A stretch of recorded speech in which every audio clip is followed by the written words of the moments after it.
Welcome to களஞ்சியம் family. இப்போ பார்த்தீங்கன்னு சொன்னிங்கன்னா மசால் வடை, பருப்பு வடை எப்படி பண்ணுறதுன்னு பார்த்துடலாம். எங்கள் ஸ்டைலில் நாங்கள் இன்றைக்கி வந்து 1 கிலோ வடைப்பருப்பு ஊற வச்சுருக்கோம். ஆல்ரெடி நான் 6 மணி நேரம் ஊறிச்சது. அதுக்கு தேவையானது வெங்காயம் வேணும். வெங்காயம், பெரிய வெங்காயம், சின்ன வெங்காயம் நம்ம பொடி பொடியாக கட் பண்ணி வச்சுருக்குறோம்.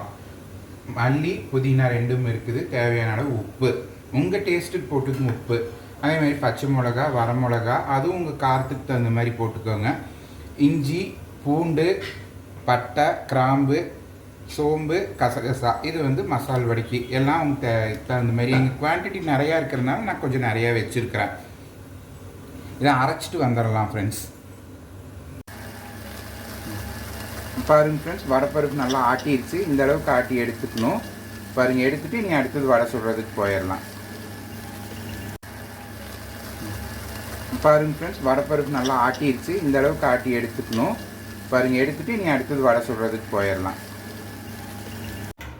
பாருங்கள், இப்போ வடைக்கு மாவு அரைச்சிட்டு வந்தாச்சு, ரெடி ஆயிடுச்சு. இதுக்கு வந்து புதினா போட்டுக்கலாம், கட் பண்ணி வச்ச மல்லித்தழை போட்டுக்கலாம், சின்ன வெங்காயம், பெரிய வெங்காயம் ரெண்டுமே கலந்து கட் பண்ணி வச்சுருக்குறோம். அதையும் இதில் போட்டுக்கலாம். நாங்கள் இன்றைக்கி வந்து குவான்டிட்டி நிறையா பண்ணுறோம். இது ஏன் பண்ணுறோங்கிறத நான் அப்புறமா உங்களுக்கு சொல்கிறேன். பாருங்கள் அப்படியே மாவு பிசைகிறோம். நம்ம எல்லாம் மாவை அரைச்சிட்டு வந்தது கூட இந்த ஆனியன், வெங்காயம், கொத்தமல்லி, கருவேப்பிலை இதெல்லாம் போட்டுட்டு எப்படி பண்ணுறோங்கிறது பாருங்கள். புதினா இதெல்லாம் போட்டு நல்லா பிசைஞ்சு எடுத்து வச்சுக்கிறோம் கலக்கி.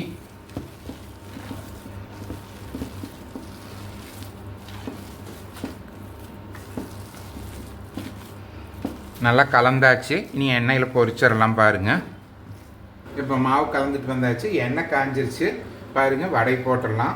நான் வந்து உருண்டை பிடிச்செல்லாம் தட்டி போட மாட்டேன், அப்படியே கையில் எடுத்து எடுத்து போட்டுக்குவேன். இதில் எனக்கு எக்ஸ்பீரியன்ஸ் இருக்குது. நீங்கள் வந்து உருண்டை பிடிச்சி போட்டுக்கோங்க.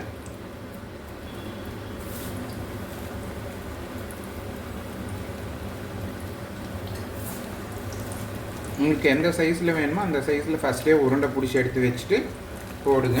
இல்லை உங்களால் இப்படி முடியும்னு சொன்னீங்கனாலும் போட்டுக்கோங்க.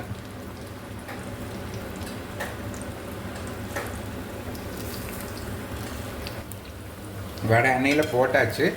அப்படியே மெதுவாக திருப்பி விடுங்க. நல்லா செவந்து வந்ததுக்கப்புறம் எடுத்துட்டா வடை முடிஞ்சிச்சு.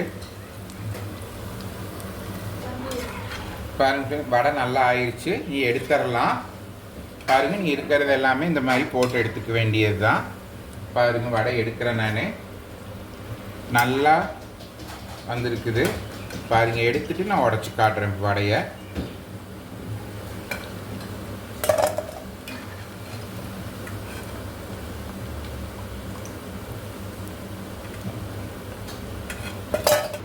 வடை எடுத்தாச்சு.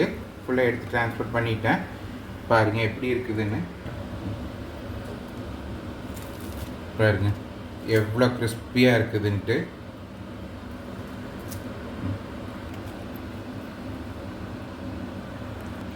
பாருங்கள், இந்த பருப்பு வடை என்னோடய ஸ்டைலில் பண்ணியிருக்கிறேன் நான். உங்களுக்கு நீங்களும் இதை ட்ரை பண்ணி டேஸ்ட் பண்ணி பாருங்கள். உங்களுக்கு பிடிக்கும்னு நினைக்கிறேன் நான். அப்புறம் என்னோடய சேனலை வந்து சப்ஸ்கிரைப் பண்ணிக்கோங்க. கோவை களஞ்சியம்ங்கிற சேனல் என்னோடது. எல்லோரும் சப்ஸ்கிரைப் பண்ணிக்கோங்க. உங்கள் ஃப்ரெண்ட்ஸுக்கு ஷேர் பண்ணுங்கள். இந்த வடையை ட்ரை பண்ணுங்கள். மறக்காமல் பெல் ஐக்கானை டக்குன்னு ஆன் பண்ணிக்கோங்க.